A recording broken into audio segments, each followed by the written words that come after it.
everybody, Steve Stine here. Hopefully you can hear me okay.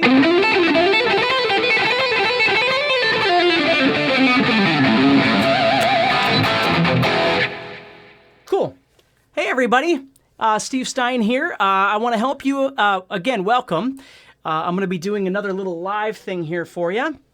And what we're going to be doing is talking about the second step here. The first step was developing hand strength or finger strength in 2 fingers, which we did in the last live session. So we did 1 and 2 and 1 and 3 and 1 and 4 and that sort of thing. And hopefully you've been practicing those and they're going pretty good for you. What I would like to do now is expand that topic. And again, we're going to be talking about the fretting hand in this live session. In one of the upcoming ones, we're going to start talking about your picking hand and all that sort of thing too. But today, we're going to expand on the fretting hand. And this time what we're going to do is we're going to look for some fundamental 3-finger exercises that you can do to start strengthening your 3 fingers. Now, first of all, why would you do that? Well, if you're primarily a pentatonic player, then you're usually using 2-finger combinations, 1-4 or 1-3 or whatever they might be. But as you start adding in blues notes or extension notes, or you start learning your diatonic scales or things like that, one thing that you start realizing is that you're going to come across, depending on what it is that you're studying, you're going to start coming across a lot more 3-note per string patterns, okay? And if you know anything about like spread fingerings or anything like that, where you play 3 notes on each string and start learning how to play your scales that way, you're going to see a lot more 3-note per string patterns. So what I want to do today is, without getting into all of that stuff right now, is just start developing some 3-finger combinations. So what we're going to do here is I'm just going to go to the 2nd string on the 5th fret, and if you have your guitar, go ahead and grab it. Hey everybody, I can see on the live chat over here, you're over there. I'm so glad you guys could join me. So if you've got your guitar handy, if you don't, it's okay, but if you do have your guitar, go ahead and grab it. And what we're going to do is we're going to start looking for some little patterns that I want you to start developing. Now again, my job for you is not to try and make it into like a math problem where you've got 786 different combinations of fingers to use. My job is to try and give you the most useful ones that you're going to use on a regular basis all the time, not just, every single finger combination known to man. That's not what we're looking for. And so let's just start off by talking about this just a little bit. What we're going to do is go to that 5th fret of the 2nd string with our 1st finger. And what we're going to do is we're going to do a hammer-on to the 6th fret with our middle finger, and then a hammer-on to the 8th fret with our pinky. So it sounds like this. And then what we're going to do is we're just going to do pull-offs back. So if I put those together, and you'll notice I'm just touching the other strings to make sure nobody's getting noisy on me. Now if I continually do this, I'm not going to keep picking it. I'm just picking it the first time just to get the string going.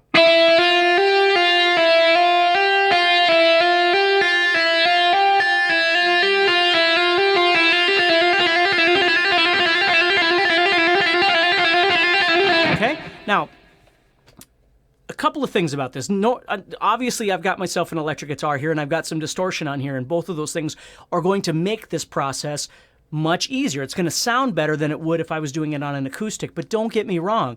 If you're practicing on an acoustic, it might not sound as good, and therefore, in your head, you feel better. But that's okay. You can still practice on an acoustic. Just don't let it get frustrating. When you practice on an electric, it seems a little easier because it is. The strings are lighter, and that distortion helps to make the notes sustain longer and things like that. But again, if this is confusing at all, please go back to the first session I did on this about daily practice. I don't remember what I called it. Maybe somebody out there knows what it was called. But go back to that video first and look at that one before you start this one.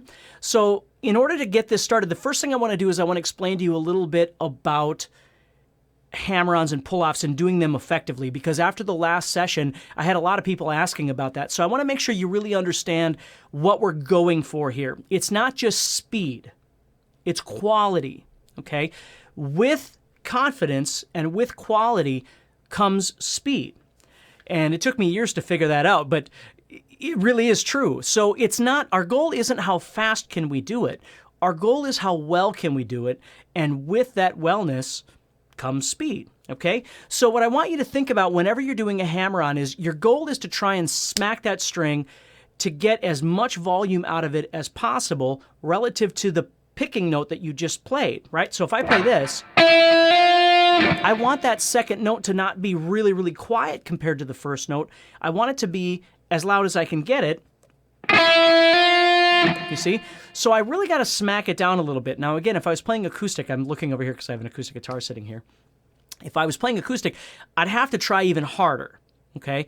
And again, I'm just giving sympathy to anybody out there that might be playing an acoustic guitar because it is a lot harder to do on there, which is why I usually practice an electric. It just feels better to me, and it makes me feel better about what I'm doing. So then when I hit my pinky, I still got to smack that sucker down. So I don't just want to set it down. That's not what I'm looking for. I'm literally looking to...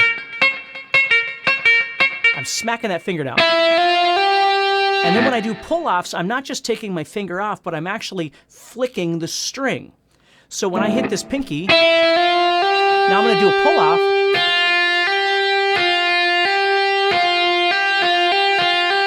Now as I'm pulling that off, what that means is that pinky's actually kind of pulling that string. So it means whatever fingers I would have on that string, other than the pinky, I need to keep that string stable. Otherwise I get this, and I start pulling the string by accident. So I got to make sure that I'm kind of pressing on those strings firmly, or pressing on that string firmly with whatever other fingers I have on here. So you'll notice as I do this, my first finger stays down, my middle finger stays down. So they're all three on the string right now. Then I do my pull-off. Then I do my pull-off.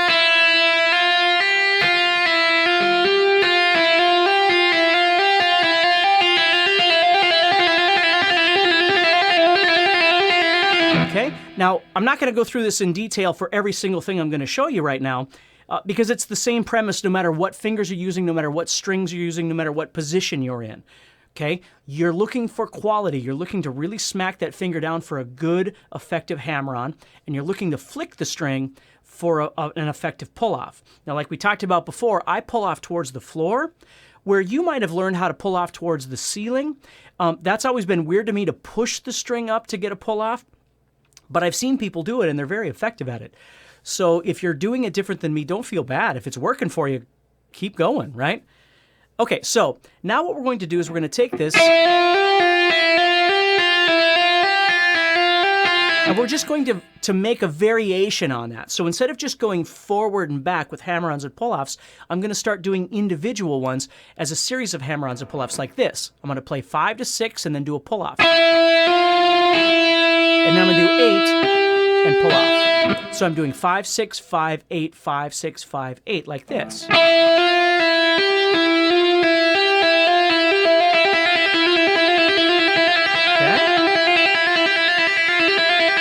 Now that one's a little bit more forgiving because you've got a hammer-on and then a pull-off right away. Where the more hammer-ons you tend to have and then the more pull-offs you have in sequence, it gets a little more challenging. But again, it might be different for you. So there's two different ideas that we have on one string. We can go forward and backward. And we can do them individually. And I'm kind of looking over there.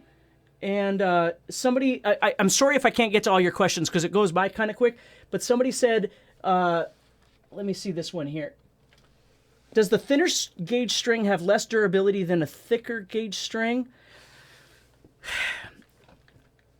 Yes, but I want you to always think about this. When it comes to string gauge, what I want you to always bottom line with your string gauge is what feels comfortable to you, okay?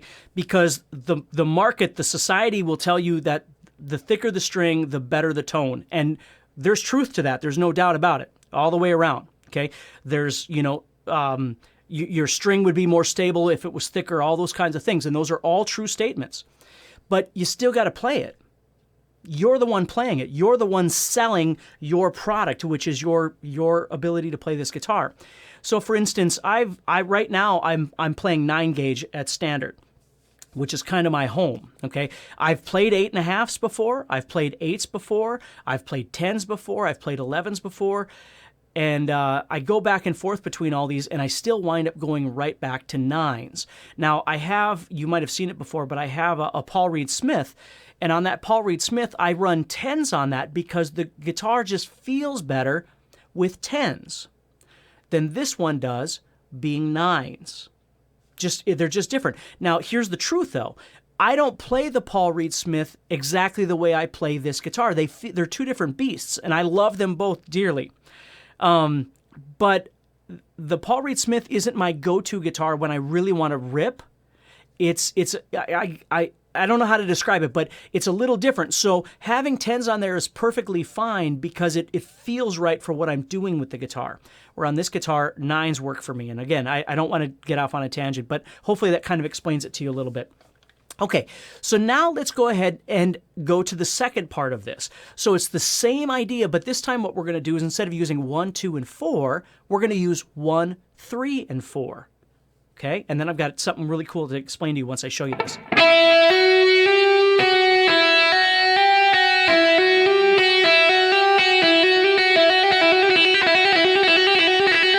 So same principle, but needless to say, it's going to be a little more difficult because you're using 1, 3, and 4. Right? Where 1, 2, and 4 is an easier finger combination. It just is. 1, 3, 4 is a little more difficult. Here's the awesome part, everybody.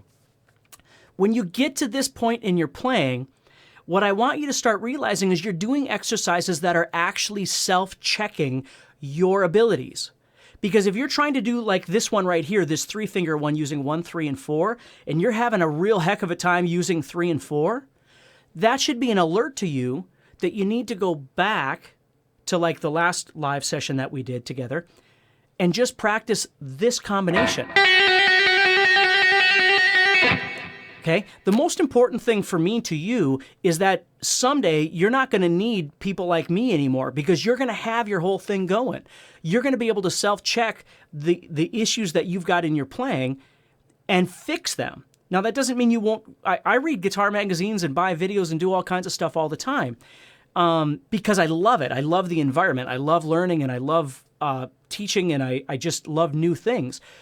But I have the ability of being able to look at myself and figure out what I'm doing wrong, as opposed to just getting really frustrated and saying, I can't do this, I'm not good at this, which all of that stuff is bullcrap. You can do any of this stuff. But it just takes time. But the more you can self-check yourself and go, okay, so I'm trying to do this and I'm seeing that it's not that I can't do it, I'm seeing that there's a problem with this, whatever this is, right? And then you fix that. So this is a great example of an exercise where you might start trying to do this and you're noticing that it's just not working because you need more work with these 2 fingers. These 2 fingers for a guitar player kind of suck, okay?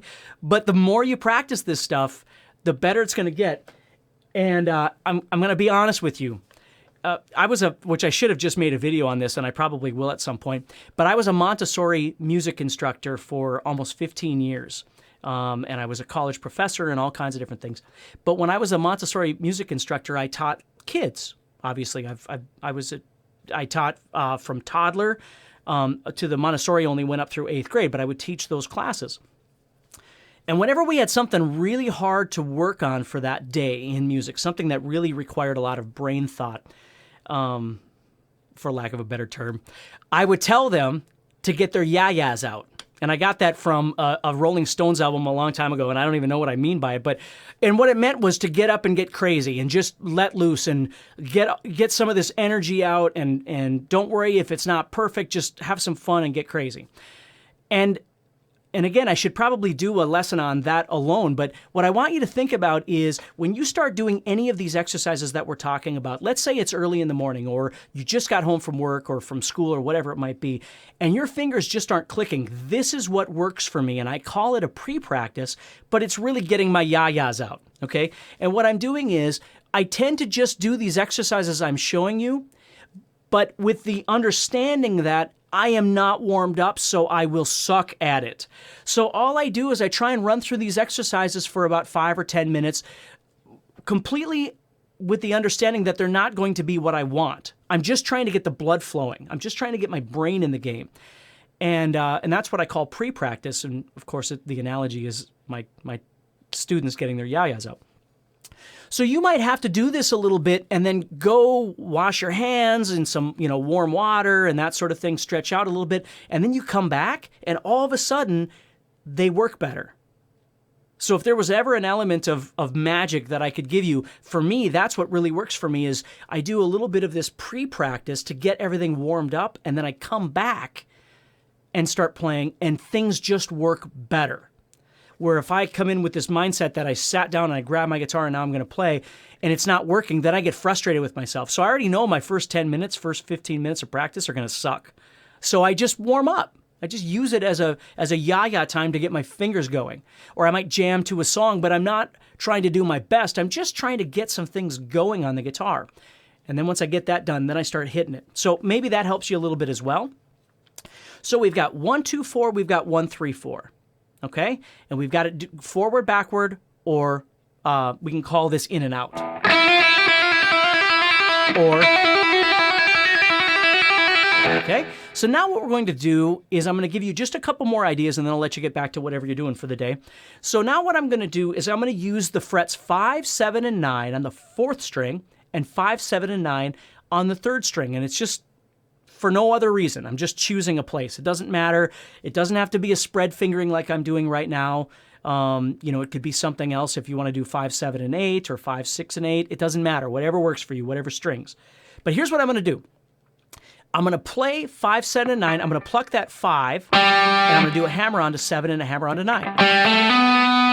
Then what I'm going to do is I'm going to go to the 3rd string, and I'm going to do this. Instead of just going 5, 7, 9 again, actually I'll show you that one first since we haven't done it yet. So I'm just going to go 5, 7, and 9, and then I'm going to go backwards. Now here's the trick. You want to get to the point where you don't have to pick any of these. You're hammering even your first finger, okay? So I'm going to kind of show you what I mean by that. I'm not going to pick. I'm going to hold my strings, but I'm not going to pick.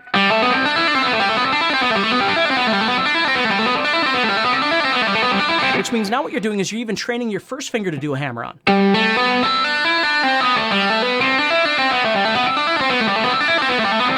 And if you've ever seen people when they do these cool things like they'll touch over here, that's what they're doing. Well, yeah, there's other things you can do too, but I'm just deadening the strings. So when I do this, I'm just practicing doing hammer-ons with all of my fingers, with everything that I'm doing there. So that's another one that you can do.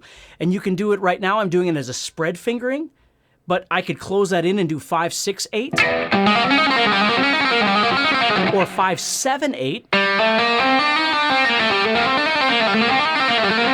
Which is then my first, my third, and my pinky, right? So the shape doesn't matter. It's whatever you want to do. My point is practicing 1, 2, 4 and 1, 3, 4 are absolutely imperative. And then learning how to spread out and do, you'll notice I'm doing 1, 2, 4 when I do the 5th, 7th, and 9th frets. I'm using my first, my middle, and my pinky.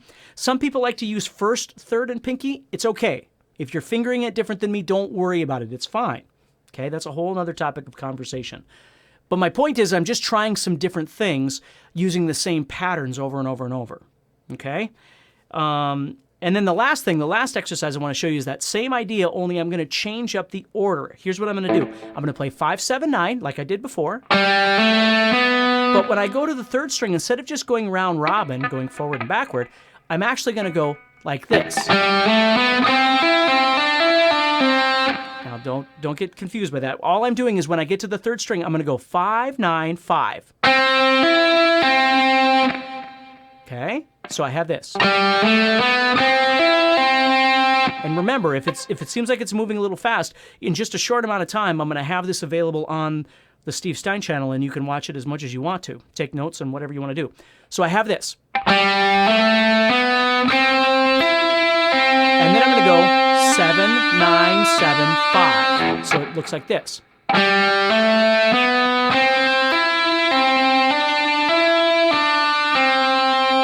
then I go backwards.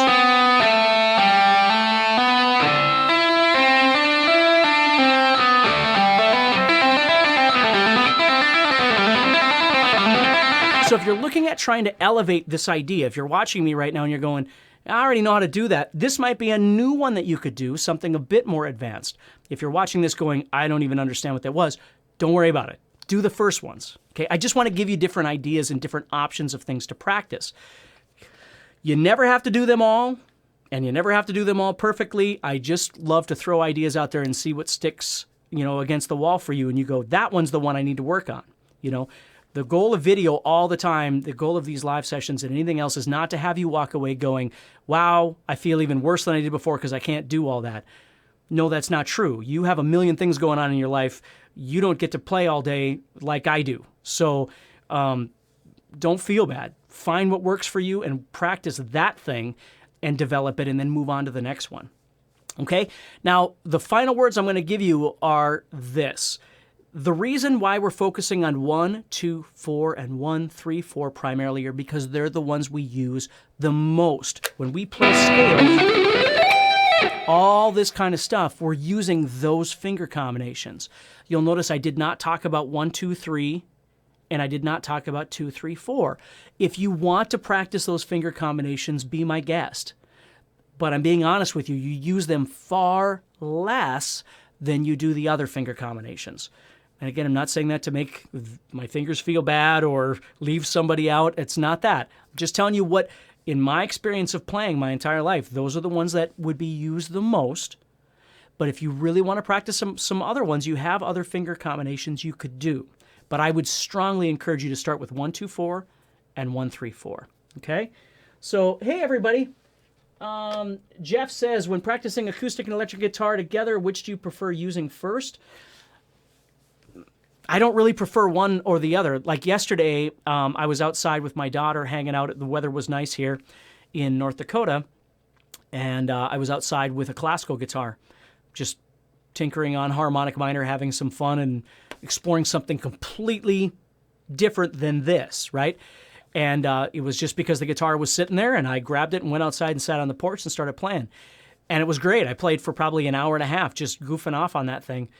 And it was just an entirely different thing. So it depends. When I'm doing these things that I'm showing you right now, these are primarily, for me, they're done on my electric. And they're primarily done on one of my Ibanez gems, just because that's kind of where I go to in my head and in my brain to do these sorts of things. But I don't have any one particular preference. And I will be looking at some of your questions and your comments once we're done here, but I don't want to keep everybody on here because, of course, you got to get back to your lives. So next week I'll be doing another series. I haven't decided exactly what the next logical step is going to be, but I will definitely let you know. Please remember to subscribe to my YouTube channel and click that little bell next to the subscribe button, and that way you'll know when I'm going live. And another thing you can do is, I hope I get this right because I don't have it off the top of my head, but if you take your cell phone, if you live in the United States or Canada, and you can text the word guitar to the number 43506, and that way what I can do is before I go live, I can always send you a text and go, hey, I'm going live. I'm not going to sell you anything or anything like that. It's just letting you know that I'm going live. And that way you'll know ahead of time, a day or 2 or 3 days ahead of time, that I'm going to be doing this. Yeah, so that's it. If you're from another country and you'd like notifications, I think the best thing to do is to email me at steve@guitarzoom.com and just say in your email, hey, can I get signed up to be notified for live lessons? And that way when we get those, we know what to do with them. And then we can get you signed up and I can send you an email as well. So anyway, I'm going to stop talking and let you get back to what you're doing. Hopefully this helped you a little bit. And then next week we'll be doing another one. So remember, stay positive with this stuff. If you get frustrated, put the guitar down and go eat a slice of pizza or something. Go do something and have some fun. And then come on back and give it another try. But, don't ever give up. So take care, practice hard, and I will talk to you all very, very soon, okay? See you later.